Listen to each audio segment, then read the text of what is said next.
Self-driving cars, new microchips, and of course, artificial intelligence. We will take a look at the biggest tech developments in 2023. Hello, I'm Arlen Naidu, and this is The Heat.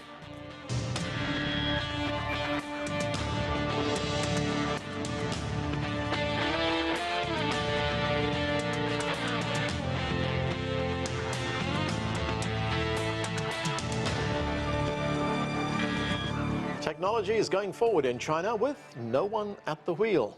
In Beijing, autonomous vehicles are roaming an area of 60 square kilometers. Companies are perfecting self-driving cars.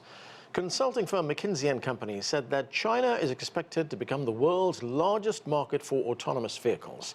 Cars are going longer distances too. Chinese automaker NIO became the first to bring solid-state batteries to the market. They are more efficient, and one of them boasts an impressive range of more than 900 kilometers on a single charge.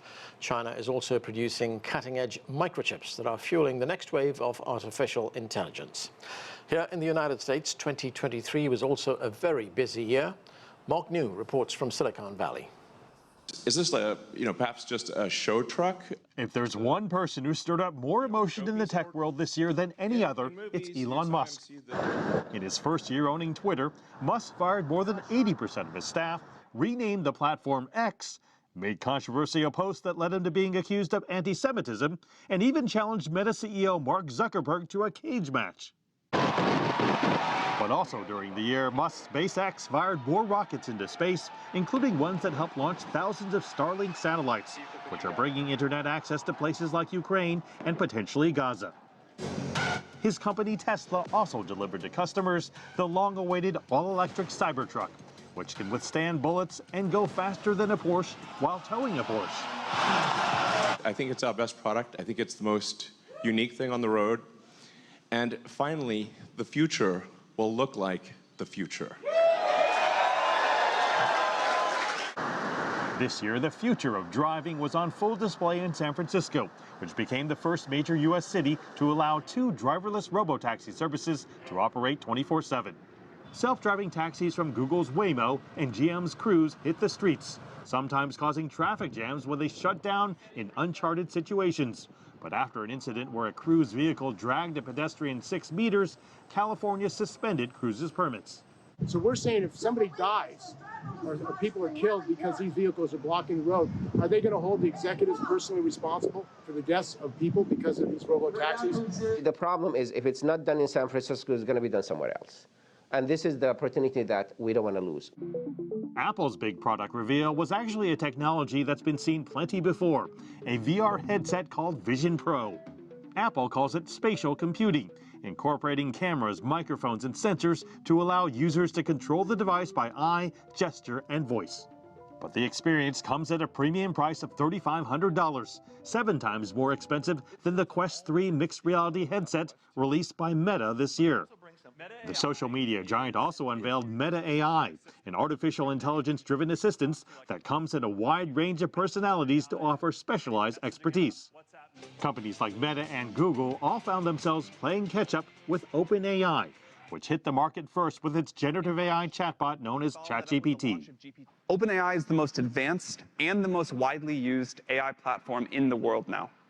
Less than 2 weeks after their very first developer day, OpenAI's board stunned the world by firing Altman, citing a lack of candid communication. 2 days later, Microsoft hired Altman to lead an AI research team, while 95% of OpenAI employees signed a letter threatening to quit. And just 4 days after he was forced out, Altman was rehired as OpenAI CEO. The reason Sam Altman was fired has never been fully explained. And adding even further intrigue to the story is a Reuters report that several OpenAI researchers warned the board of a powerful AI discovery that could threaten humanity. So the year 2023 ends with people still feeling a little uncertain about how AI will transform society and the human drama behind it that could shape its direction for better or worse. Mark New, CGTN, Mountain View, California. To continue our discussion, let's bring in our panel. From Shenzhen in China, Li Yi is founder, chairman, and CEO of Appotronics. From Hong Kong, Alex Zhavoronkov is founder and CEO of Insilico Medicine. Amr Awadallah is founder and CEO of Vectara, a generative AI company. He joins us from Cairo. And from Omaha in Nebraska, Joe Toscano is founder of DataGrade. Welcome to all of you. Li Yi, let's start with EVs, electric vehicles. China, of course, is a huge player in this sector, in research, in innovation, in manufacture, of course, and in sales. In fact, 22% of vehicles sold in China in 2022 were electric. What were the major developments that we saw in EVs in 2023? I think the EV is transforming to next stage. It's not only used in the new energy, it's also convert the car into more information vehicle. So it's not just a vehicle, it's a vehicle with full of information. Now, one big barrier we've heard, Li, insofar as people buying EV vehicles, is range. And as we heard in that report, we're now hearing about solid-state batteries, which could give us a range of close to 1,000 kilometers. That's on a single charge. The company NIO is expected to bring those to market, but will this be a reality in 2024? That could be. There are multiple companies working on to extend the range. But I want to add one point is range is not the only thing, because people right now look at the EV, think about the range is the determining factor, because they still think the car is a car or truck is a truck. But what I just said earlier, it's like a phone, right? When Motorola and Nokia developed the cell phone, people think it's a phone, just a phone, it's a cordless phone. But once Apple and Google jump into the phone area, cell phone area, become a smartphone with a lot of new functions. So what I see is like for the, I think in 2023, what we see the big impact is the EV has a lot of new function emerging. Not just simply, people sitting in the car, bring you from point A to point B. It will also provide you a lot of new experience, new user experience. And that's just a start. It's just like a cell phone. You have a cell phone you can carry everywhere to call someone, but also you can use a cell phone for new use case, new applications, and it just starts. So I think 2023 is a start of this change, and we will see this in the next 10 years. Amr Awadallah, there's been a great deal of hype about autonomous vehicles. I mean, how far have we come in the development of autonomous vehicles? It's not a perfect system, as we just saw in that report from Silicon Valley.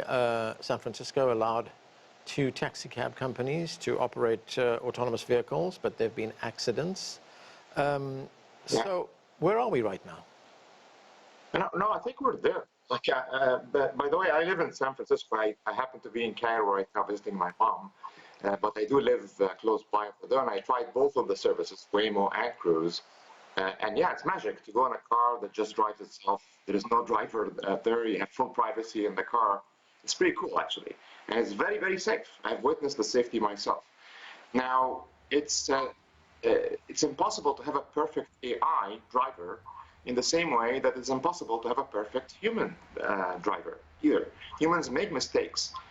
Today, in the United States alone, per year, 40,000 people die from car accidents. 40,000 people. So that's humans killing other humans.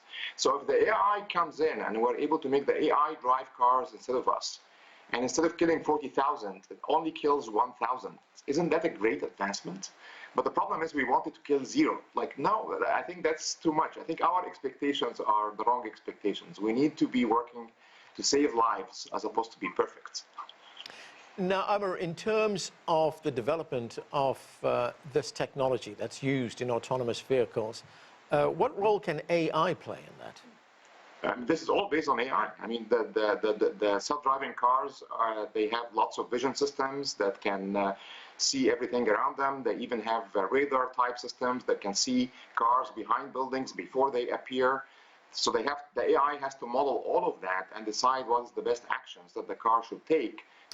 Joe Toscano, to develop this technology, companies need a great deal of data. And you did a TED talk a few years ago in which you said that we are all employees of big companies like Google, like Tesla, because basically we're doing the testing of their software, feeding them with the data that they need to develop these products, to develop these technologies. Tell us more about that. Yeah, so these cars, for example, they've had sensors for some of them more than a decade at this point. And it's only got more robust. We've added more and more sensors along the way, right? Whether that's helping with parking or that's kind of some cameras on your side view mirror that allow you to see things better. All the sensors, the cameras have been there for quite some time. And as we drive, they've been collecting data, right? So we're paying them to then train their business, to which then they're going to charge us for in the future. That is something that a lot of people aren't aware of, but as more and more sensors get put in, it's just going to become even more true. And actually, there was a report by Mozilla this year that cars are now the most privacy invasive technology out there. Right? They're having cameras all over them. They're watching the world all around them all the time. They now have cameras inside of them as well. They're watching us. They know our garage door codes. They know where we've been. They know what time to go to work. All these different things that we don't always have tracking us until now we have cars that are intelligent. And Joe, what are your thoughts on the balance that companies are trying to strike between safety and having vehicles that basically drive by themselves? I mean, Amar Awadallah told us a moment ago that if we look at sort of averages, the law of averages, then the number of accidents we're going to see is going to be far, far fewer than humans driving cars. Yeah, so my family's actually in automotive, and I've watched this transition for quite some time, and he's absolutely correct. We are working towards a safer future. I do believe there's going to be a lot of benefits to this, but we are in an interim period where we're learning, and there are dangers to be explored and researched and worked on, kinks worked out over time. But I do believe over time it will make things safer. For me, we see this large-scale addiction to cell phones, which has more or less made drivers similar impairment to drunk driving in many cases. And what are we going to do? Are we going to trust that we're going to end a global addiction to our phones, or are we going to try to create a system that allows a oversight on this driving and make sure that there is a little bit more guardrail into how people engage with the road? Yeah, and I'm wondering if there are any lessons in the fact that we take planes all over the place from one part of the globe to another, and most of the time they're flying by themselves. Yeah, that's something a lot of people don't know, and it is scary to say, hey, I'm going to hand off this responsibility to a computer. But the fact of the matter is, oftentimes a computer has a lot more standardized intelligence than we do because it can aggregate so much information. It can digest that at such large scales, and it can learn. Imagine as a child, you're learning from millions or billions of people all at once rather than just, your parents and your teachers at school. Is it a perfect system? No. Is it progress? Absolutely. Alex, great to have you with us. Europe just introduced the world's first comprehensive regulation of AI. They are banning social scoring, emotion recognition technology in the workplace and in school systems, and also remote biometric identification in public. What do you make of this kind of regulation and the impact it would have on the industry and on development? Sure. So I work predominantly in drug discovery, so we are not going to be significantly affected by that regulation because we are very early in preclinical and not doing clinical trials by ourselves, but doing it through contractors. With that being said, I think that the overregulation that we very often see in Europe creates opportunities for many other countries to advance and attract talent and ensure that they can innovate at scale. For example, in the Middle East and in many other countries that allow for experimentation, for very easy access to technology, for training, and for kind of more freedom of technology development, they are already ahead in many areas. And we should see more and more of this trend where the US, for example, would take the leading role in most of the AI applications in kind of downstream consumer level healthcare and many other applications that are consumer level. So you mentioned AI and the role it can play in the medical field, in medical care. I mean, what can AI do that will make us healthier? I mean, can it develop medicines? Can it develop new treatments? The beauty of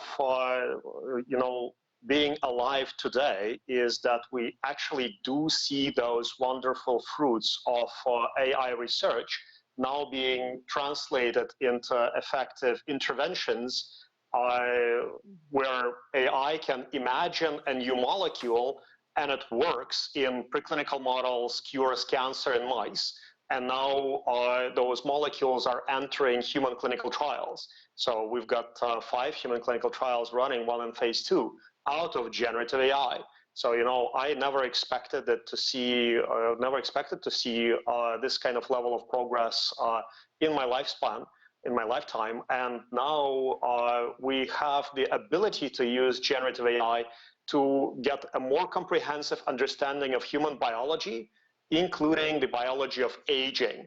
So it is not incomprehensible right now and not unimaginable to see, to predict the near-term future where AI systems will be able to stop or even reverse some of the age-associated processes, including the process of aging itself, and possibly treat diseases in parallel.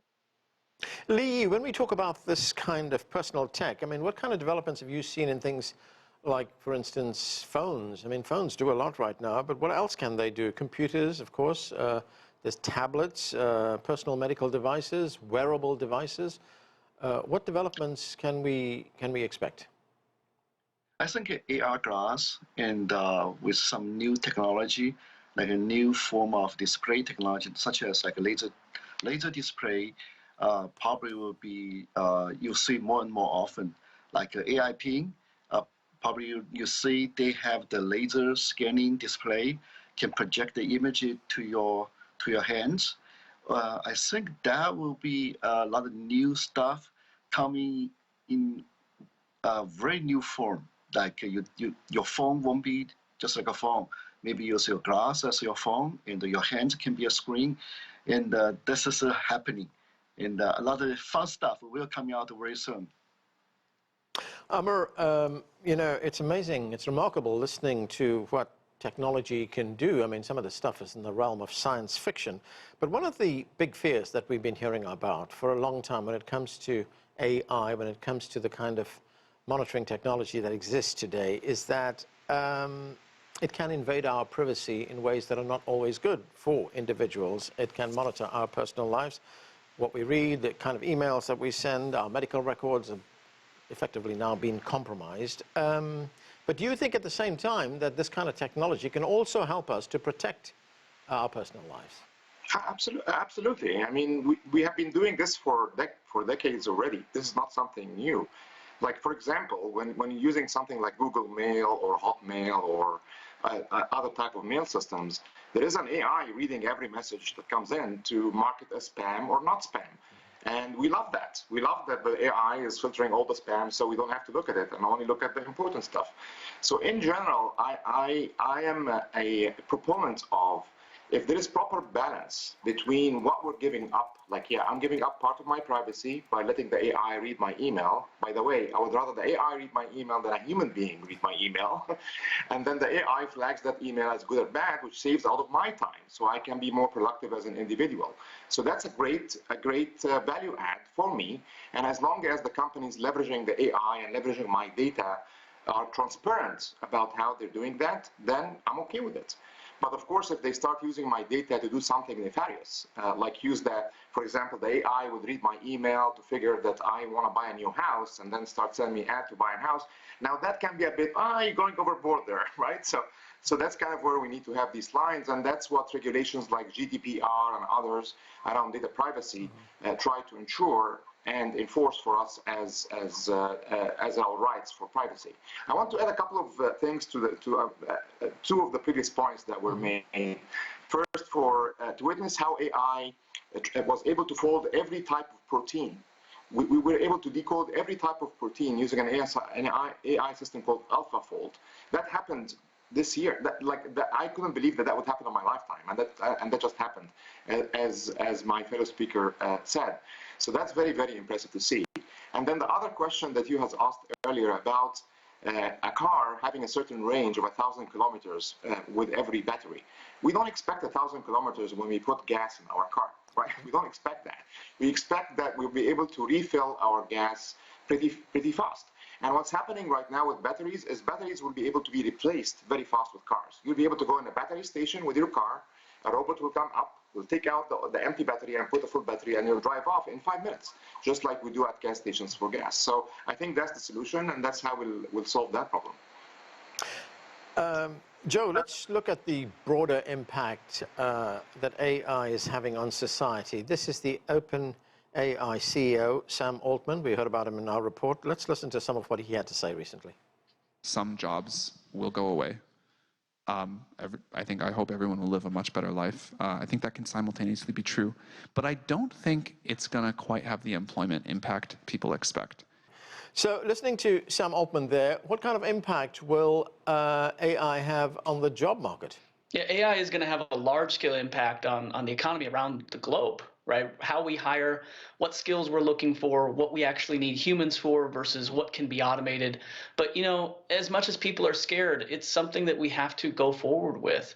If you took the history of the economy and you look back, we wouldn't have auto mechanics when we had horses, right? We evolved. We created new jobs. AI will do the same. It will deprecate some jobs, but it will most definitely improve our lives, and it will also create new jobs. We will just have to rethink the way that we structure our businesses, the way we teach people and children, especially in schools, and the way that we fund research and development, because all of these manual processes that we're doing today, over time, will more and more get automated. Right, and Joe, as you say, you know, we'd have to restructure businesses, but at the same time, wouldn't that mean that we'd also have to reinvent ourselves, really, retrain ourselves to do the kinds of jobs that are not going to be done by machines? Yeah, 100% we will, but we've always had to. There's been no point in history where someone's lived for 30, 40, 50 years as a productive employee and never had to learn something. And if you do, then you're probably in a job that's either not very productive or probably not a very high paying or high skilled job, right? And those jobs are also going to stay around and they will evolve as well. But, you know, we have to adapt. That's just part of it. It's an economic thing. There's too much force behind this to say, hey, we just can't deploy AI because it's going to impact jobs. That's not going to happen. And if we try, whatever economy tries that is going to fall so far behind, they're going to wish they didn't. Alex, you recently tweeted, and I'm going to read your tweet out, or it's a post right now, it's not a tweet any longer. You said, considering the fast pace of progress in humanoid robotics, students should consider new professions, robo-psychology and medical robo-psychology, and diversity, equity and inclusion programs can finally focus research on humanoid robots. So we were wondering, were you having a dig at the changing world there, or is there an element of truth to what you were saying? Well, I'm just fascinated with what AI, modern generative AI systems can do when coupled with robots. Yeah. So I built a very substantial lab in Suzhou in China, which is a fully automated drug discovery system where you can throw in a biological sample and very rapidly identify the cause of disease and also pinpoint specific protein targets. Fully automated, pretty much no human effort is required. And I realized that, you know, now the humanoid robots that are much more capable than what we see in the lab are coming to market and coming at scale. So what Elon is doing right now and hundreds of companies in China are trying to aspire to is a beautiful future where we're going to enjoy many of the mundane jobs that you don't want to do or dangerous jobs being replaced with humanoid robots. And if you are, on the older side, if you are fearing about not being taken care of, you are likely to have a wonderful robot caretaker who is going to ensure that you get proper massage everywhere, get groceries, and have a beautiful future. So I think that nowadays, many professions that required certain skills like memorization, calculation, are going to be replaced with AI. Even some of the business development functions, believe it or not, much of the sales can be done by AI. So where else would you focus your attention to? And I think it's the training of modern machine AI, robotics AI integration in the form of humanoid robotics, cars, etc., to ensure that they are better for humans, that they perform the tasks we want, that they entertain us, and ensure that they're also happy, hopefully. So I hope you know about the Rocco's obelisk, the kind of equivalent of a Pascal's wager, a philosophical argument that if you believe in some higher deity and you think that this belief is going to give you some value, you should believe in it. So if you believe that robots are going to be intelligent and they are going to, at some point in time, be super intelligent, you might want to help contribute to their development in order for them not to kill you. So it's a good idea to engage and make AI better. Right. Amar, you know, this is more of a political question than a technology question, but if we look at technology development around the world, I mean, we've got China, we've got the United States, they're leading really innovation, but at the same time we see the increasing geopolitical tensions between the two countries, and that has spilled into the technology sphere, and I'm wondering to what extent that could impact development, innovation in technology. It is already, and it's very unfortunate, like where we're seeing the US, for example, put pressure on some of the companies like NVIDIA, making the semiconductor and the hardware necessary to have AI run at large scale and large speeds, and preventing them from selling into China. And I think that's a big mistake. Like, the world should work together towards this much more beautiful future that we're all striving towards. And by the way, hey US, when you block NVIDIA from selling into China, NVIDIA will make less money, the US will get less taxes, and China will just build its own chips. So you're not solving any problems by doing that. You may be just giving yourself 6 months of time or 9 months of time. So I'm in a disagreement with that. I'm a globalist in nature. I believe in we're all one. This is one world. We should all be working together towards this much more beautiful future that Alex has been referring to, and hence I'm not very happy when I see these shenanigans taking place, to be honest. Right, Li, very quickly, I've got less than a minute left. What are your thoughts on that? You know, we see the United States has restricted the export of some kinds of chip technology to China, and as Amar just pointed out, China has made strides in manufacturing its own microchips, and which we see in some Huawei phones, for instance, and they're pretty cutting edge.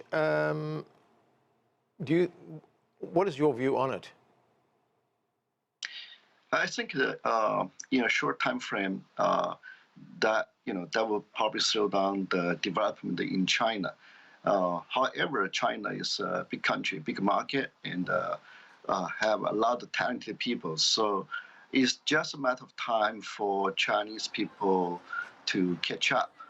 And also China, don't forget that China is an industrial country with 1.4 billion people. So the market size is really, really big. And I don't think just restricting sales to China will help the company in US. So I agree with the previous speaker. I think if both two countries can align better, can work together, it will definitely help to build a better world. Okay, that is where we have to leave it. Thank you to all of you for being with us. That was a great show. Thank you. And that's it for this edition of The Heat. I'm Anand Naidu in Washington, D.C.